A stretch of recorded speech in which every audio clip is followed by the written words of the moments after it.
Welcome to PALCS video series Winging It. My name's Sarah. And I'm Zealand. And we're sitting down with PALCS staff, students, and alumni to learn more from and about the PALCS community. And we're here to answer your questions, provide you with fun announcements, and dig deeper with the people that make PALCS possible. Let's get into it. Today we're interviewing PALCS high school English teacher, Mr. John Flagler.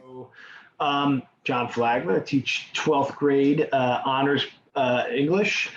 I also teach AP Literature and Composition and Writer's Workshop, and I do a half semester African American Literature class.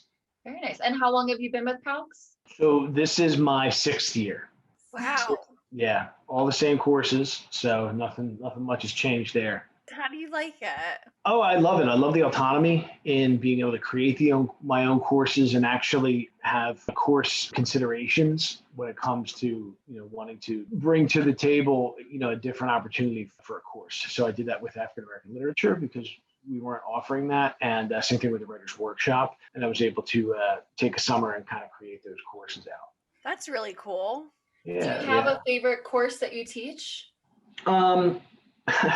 It's funny because I do. It's my AP course is definitely my favorite because I get a chance to take all of my favorite literature and put it all into that course. So, it's constricted with honors 12 because it's British literature. So there's only so much deviation you can have there. So it can't be the most diverse literature. And I love the African American literature course too, but, it's confined to just that.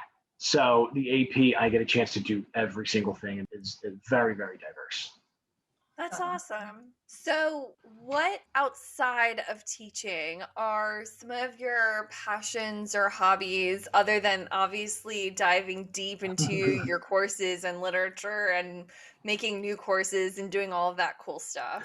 Yeah, so I started at PALCS when I was 35, and the years before that, from 21 to 35, I worked in a restaurant biz at the same place for 14 years as a bartender. And so I was at a place called the Gray Lodge Pub in Northeast Philly, and it was a great little neighborhood spot. They actually closed down since COVID, which really kind of it broke my heart because it's really good people, good neighborhood. But I was there for 14 years, and it was great because the stuff that I liked to do was to travel and play music, and that's really what I did. And I still do now. It's not broad trips like it used to be. Right before my wife and I got together, I would take the summers off, obviously, because I was teaching, and I would pretty much travel around the country. And I would just pack my trunk with my tent with some protein bars and like some fishing gear and a guitar. And I pretty much was gone for about 5-6 weeks. I've been every state in the continental United States, and just pretty much camping and playing music. So that's my life outside of PALCS. Then when the kids came along, we needed a little extra money. So I've been coaching a lot of baseball too. So that's what I've been doing. So there's not too much time for the travel, the camping, and the music anymore. But it's temporary, and we'll get back there in the next couple of years. Oh, tell me you're going to take the kids camping. Oh, we will. We already do. We do camping trips now, but they're not. Obviously, not. I'm not driving to Idaho like I used to. Yeah.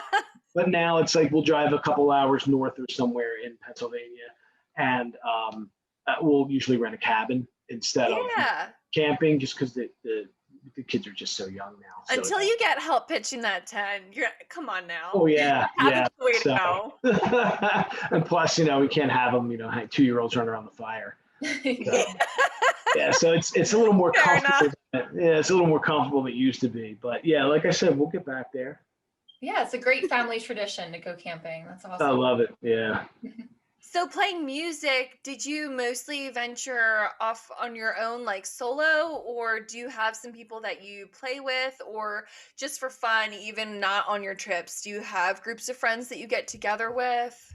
So it's kind of like that's changed a lot. I mean, I played a lot of different places all around Philly and the area from 18 to about 26.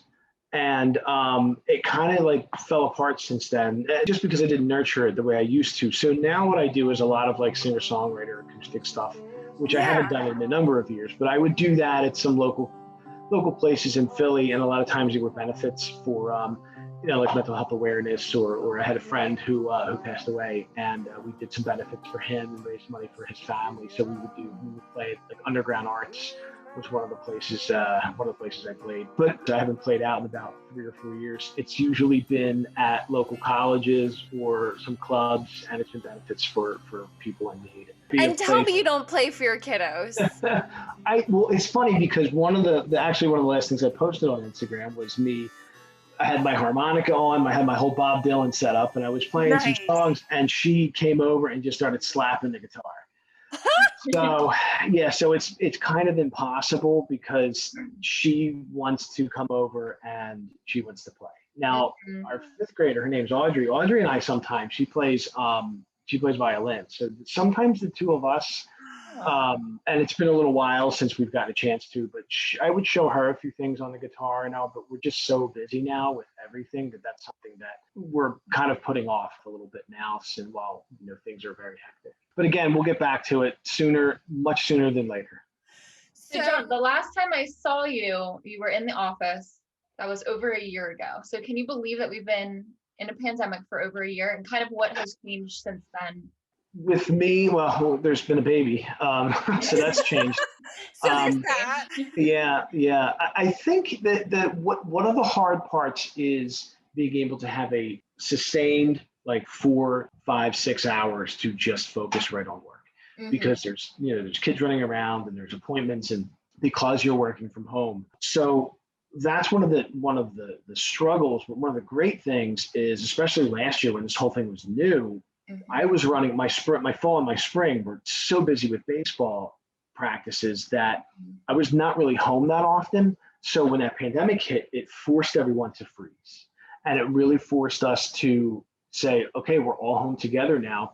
What can we do that we weren't doing before? So we actually have this book called 60 Hikes Within 60 Miles of Philadelphia.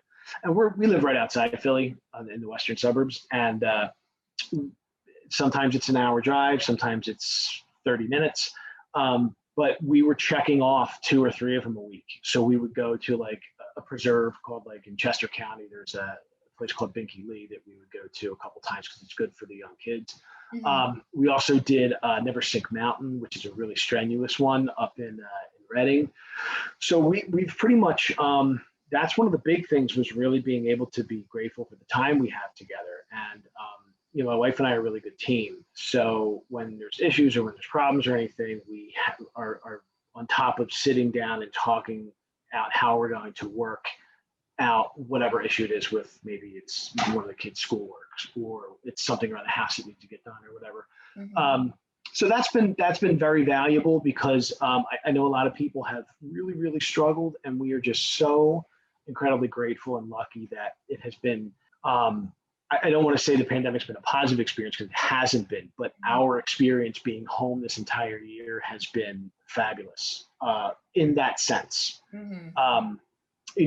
We're getting itchy. We want to go see some people. We have a new baby that nobody has seen yet. Our 2-year-old, no one has seen in a while. Audrey hasn't seen her friends in a while. But again, there's a lot of that stuff we're missing. I'm missing concerts and festivals and stuff. But when we look back on it, we'll look at this time that we had together, and we will not regret that we didn't spend enough time together, because we went camping and we ate, we cooked at home, and it was just phenomenal. The time that we had a chance to spend together. I love that. Yeah. Do you guys like to cook? We do. We were doing a lot of stuff on the grill before, and the two of us like to experiment with a lot of different stuff with cooking. But now with the younger ones, Elliot's 2, so she's like a tornado all over the place. So before she was 2, she would just kind of chill by herself, and we could do some more stuff. But now it's like very hands-on with her, and she's incredibly demanding for a 2-year-old. I mean, positive and laughing and just wants your attention. And there's no other kids her age here, so we're kind of like, oh, this is great that she's going to have someone her age that she can torture now. Yeah, right. Is she super excited about the new baby? It's cool, because she's not necessarily excited, but we were worried that she would be jealous and she'd be upset and feel displaced and everything. But again, since, when Elliot was born, I was on paternity leave, and then it was summer, and we went back to school for a few months, and then we're in the pandemic. And then, so Elliot's, a little over 2 years old. So she has known nothing but all of us home all the time. Yeah. So she's had a pretty awesome life when it comes to that. So when my wife can't give her attention, she's with me. We're hanging out, we're doing stuff, we go for walks and everything. So oh my gosh. And how's Audrey as an older sister to 2 now? So she's terrific with both of them. Like, we really couldn't ask for a better exists. And in a few years, she'll have a babysitter and we can go out. That's gonna be great. So you said this is her first year at PALCS? Yes. How is that going for her?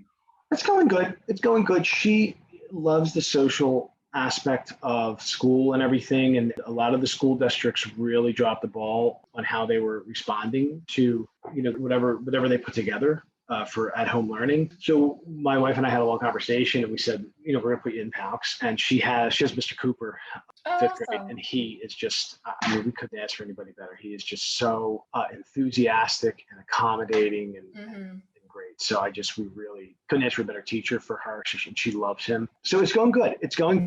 Again, she misses a lot of the social components and everything, but we are where we are right now. So. Yeah.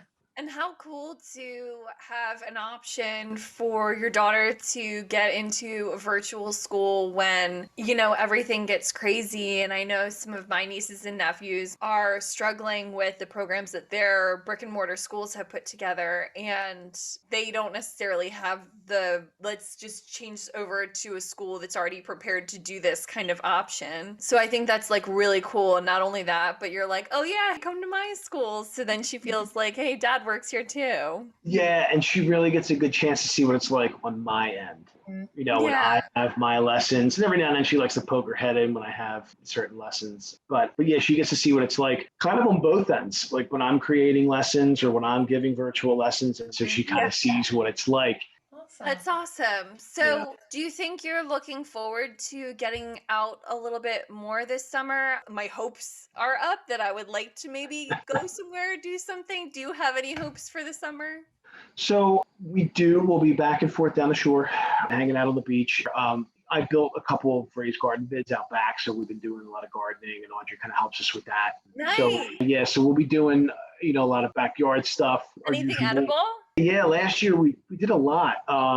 We did onions, peppers, eggplant, tomatoes, like a lot of the staples. And this year I think we're going to try some other stuff, but we haven't. We've just been busy since Penny was born. Yeah. Okay. I had a chance to really think about it. I'll give you that one. I know. And I got to churn my compost bin and do a lot of other stuff. I'm trying to make our humble little abode here in Havertown kind of sustainable. So I'd love to. Hey, so does your compost provide for, can you use that after it has composted for long enough or degraded enough for soil for your plant beds? Or is that just kind of its own thing that sits over there and just decomposes? We did it for 2 reasons. The main reason was to cut down on our waste. Mm-hmm. So we've done a lot of things, like we cloth diaper both of the kids. We have we make a lot of our own cleaning products, and we also use reusable napkins and a lot of reusable stuff. So we do a lot of wash, but at the same time, our trash is a lot less. So that's why we started it. But then, we started, wanting to spend less at, local food chains. So we wound up growing a lot of veggies and stuff. And that's where we use the compost now too for that. All of the fruits and veggies and coffee and eggs and all that different stuff we throw in the compost, we churn it. Yeah, it's so pretty cool. Well, John, thank you so much for spending time with us and talking to us and showing us a little bit more of your world over there. Thank you. I really appreciate it. All right. We'll talk to you later, John. All right. Bye. So long. I just love him. He's awesome. He's really awesome. What a wonderful guy. Right. Thanks for watching Winging It. We'll see you next time. Bye.